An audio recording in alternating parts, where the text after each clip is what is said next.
और भेड़ों की भी कई नस्लें होती हैं, उनमें से ये कोई विशेष नस्ल है, लेकिन कहीं ना कहीं तमाम तरह की जो नस्लें हैं, बड़ी बड़ी महंगी भेड़ें बेची जाती हैं, लेकिन 4,000 रुपये की दवाई इन पे लग गई।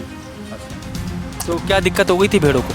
इनको बीमारी हो जाती हैं और ये अब देख रहे चौमासे का रास्ता है, कहीं ना कहीं कीड़ा तुंगले या कुछ भी हो तो बीमारी तो चालू हो ही जाती। तो ये काफ़ी लंबे समय बाद आते? पहले बंद था, अब बंद थोड़ी नहीं है। अच्छा, अब तो वहाँ पर भी जाओ तो पिटने कुटने का काम है वन में और क्या है। नमस्कार दोस्तों, मैं हूं आशीष धनगर और आप देख रहे हैं आपका अपना चैनल द अहिला दस्तक। साथियों, इस वक्त मैं मीरगंज के इलाके में खड़ा हूं और ये पास में धनेटा फाटक पड़ती है। धनेटा फाटक के पास में ही मैं और मेरे साथी अरविंद धनगर जी गुजर रहे थे, तो हमने देखा भेड़ चराते हुए कुछ जो है एक व्यक्ति जा रहे थे, भेड़ों के मालिक। तो मैंने सोचा ये व्यवसाय कभी कितना फेमस हुआ करता था, आज ये व्यवसाय विलुप्ति की कगार पर आ चुका है। उनसे बातचीत की, उनके हाल जानने की कोशिश करूंगा। साथियों, उनसे बातचीत करने की कोशिश करूंगा। आइए मेरे साथ चलिए, मैं उनसे बातचीत करने की कोशिश करता हूं। साथियों, ये जो देख पा रहे हैं आप, बड़ी तादाद में जो है भेड़ इकट्ठी हैं। कभी ये व्यवसाय काफ़ी अच्छा हुआ करता था, लोग इससे अच्छा पैसा कमाया करते थे, लेकिन आज जो इस व्यवसाय को कर रहे हैं बड़े बुजुर्ग, अब मजबूरी में केवल कर रहे हैं। इन लोगों की विशेष इच्छाएं अब नहीं दिखाई दे रही हैं, क्योंकि व्यवसाय पूरी तरह से कैमरामैन साहब से गुजारिश करूँगा मेरे साथ साथ थोड़ा सा आ जाइए। अब कहीं ना कहीं व्यवसाय पूरी तरह से अच्छा हुआ करता था, लेकिन अब इस व्यवसाय की स्थिति काफ़ी गंभीर हो चुकी है। देख रहे हैं काफ़ी सारी भेड़ें हैं और काफ़ी अच्छी भेड़ें प्रतीत हो रही हैं, और भेड़ को चराने वाले मेरे साथ में मौजूद हैं, जिनके हाथ में लाठी दिख रही है और कंधे पे एक बोतल टंगी हुई है। ताऊ, क्या नाम है आपका? रामपाल देव। कहाँ के रहने वाले हैं? भटौली नगला के। ये भेड़ चराते चराते कितना समय हो गया आपको? हो गए 20-25 साल। 20-25 साल। 20-25 सालों के इस अनुभव से क्या आप भेड़ चराने से अब खुश हैं?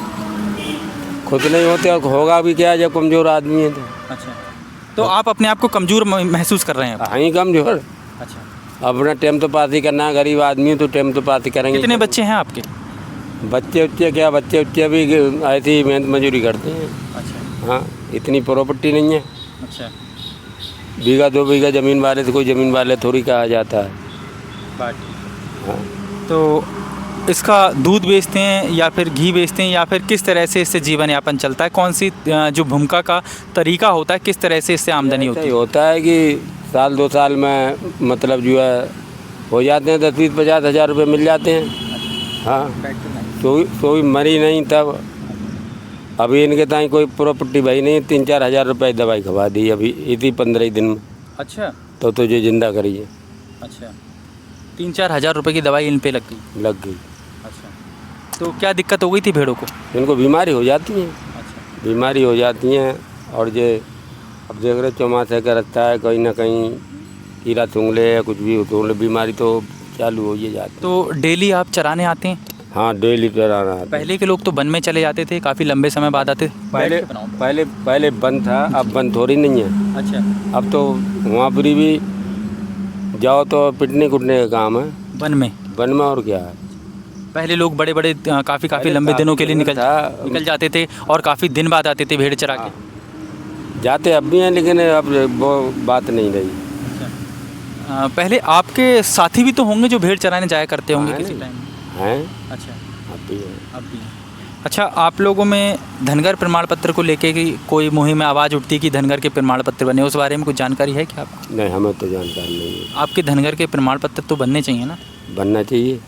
आप लोग धनगर हैं? हाँ, धनगर हैं। अच्छा, तो ये पानी की बोतल लेके चले आते हैं, खाना वाना सब यहीं ले आते होंगे या फिर घर से खाते? अब खाना नहीं खा के आए तो इतने टाइम को अब हम तो जा रहे हैं घर। अब कौन बांधे फिर आए जंगल में, जहाँ जगह बजगह मतलब जो है फिरते रहते हैं, तो इसमें खाना भी अच्छा नहीं लगता है। सुबह ही खा आते हैं, आप वो जाकर खाएंगे। एक भेड़ से लगभग कितनी आमदनी किस तरह से होती है? साल में होती है, महीने पे होती है? साल में ही हो जाती है। एक भेड़ से हो जाते हैं 2-4 हज़ार रुपये एक साल में। हाँ, काफ़ी कम आए। ज़्यादा तादाद में भेड़ें होती हैं तो कुछ संभव है।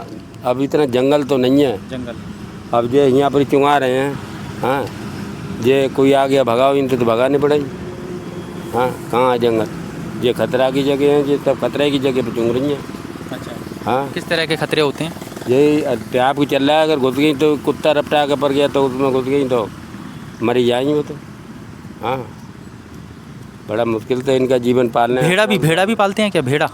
भेड़ा तो इन्हीं में होता है। अच्छा, हाँ। इनमें है कोई भेड़ा? है नहीं? कौन सा भेड़ा है इनमें? दिख रहा है कहीं ऐसा? साथियों, मैं देखने का प्रयास करूँगा।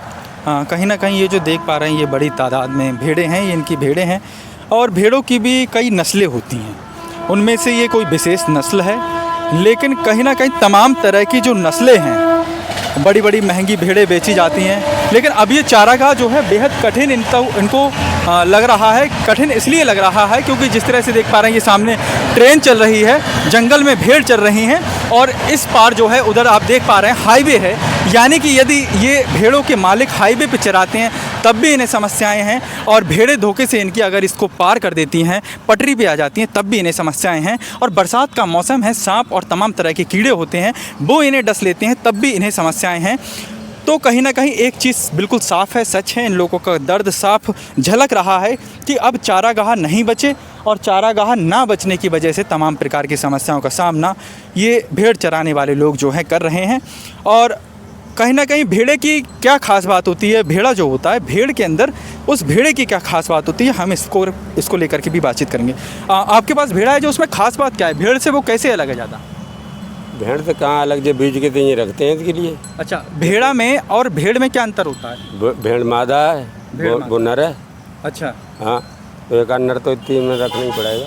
अच्छा, तो कुछ नस्लें भी होती हैं इनमें, भेड़ों में काफ़ी महंगी बिकती हैं। तो आपके पास कौन सी नस्ल है भेड़ों की? हमारे तो हारती वाली नस्ल है, जो यहाँ पर नहीं है वो नस्ल। अच्छा, वो नस्ल हम पाली नहीं बनाई। अच्छा। सरकार को अलग से चारागाह की व्यवस्था होनी चाहिए क्या आपको? होना चाहिए। वैसे तो जब धन पाल रहे हैं सरकार के तई प्रॉपर्टी, तो होना चाहिए इसकी। तो हमारी सरकार कोई व्यवस्थाएं नहीं कर रही आपको? क्या कर रही है? अब बताओ, जो खेती अगर अब जो खाली पड़ी तो वो है, और जो इसमें बीज बो जाएगा तो कहाँ पड़ी, फिर तो बंद ही है। अच्छा, काफ़ी बड़ी भेड़ें हैं और काफ़ी अच्छी भी लग रही हैं। ये भेड़ का बच्चा भी है। तो कहीं ना कहीं साथियों, मैंने ऐसा देखा जो कहीं ना कहीं इन लोगों की समस्या है कि कौन से बच्चे पे, ये जो छोटा वाला बच्चा देख रहे हैं, इस पे कितने हज़ार रुपये लग गए? 1000 रुपये लग चुका भाई, 1000 रुपये। 1000 रुपये इन पे लग चुका। बीमारी हो गई थी? 1000 रुपये का है नहीं बच्चा, 1000 रुपये का है नहीं, उससे ज़्यादा लग गई। उससे ज़्यादा लग दी है। इन लोगों का दर्द साफ झलक रहा है। कहीं ना कहीं सरकार को इन लोगों को व्यवस्थाएं कुछ करनी चाहिए। ये जो भेड़ें देख पा रहे हैं, देख करके मुझे लग रहा है कि वाकई ये पेशा अब बेहद कठिन हो चुका है। ये मुझे भेड़ा नज़र आ रहा है। बाबूजी, ये भेड़ा है क्या? ये भेड़ा है। भेड़े की एक खास बात होती है, सींग होते हैं खतरनाक वाले, जिससे भी ये लड़ जाता है, उसको जो है पटकनी बड़ी ज़बरदस्त देता है। फ़िलहाल साथियों, मेरी सरकार से यही गुजारिश है इन लोगों की तरफ से कि इन लोगों को कुछ विशेष व्यवस्थाएं होनी चाहिए जिससे कि इनका जीवन यापन आसान हो सके। फ़िलहाल मैं मीरगंज के इलाके में था, और मैंने मीरगंज के इलाके में धनेटा फाटक के पास में ये भेड़ चराते हुए देखा, तो मैंने सोचा बातचीत करूं। और फिलहाल ये बातचीत आपको कैसी लगी, कमेंट सेक्शन में अपनी राय ज़रूर दीजिएगा। मैं फिर मिलूँगा एक नए वीडियो, एक नए टॉपिक के साथ में। तब तक के लिए जय हिंद, जय भारत।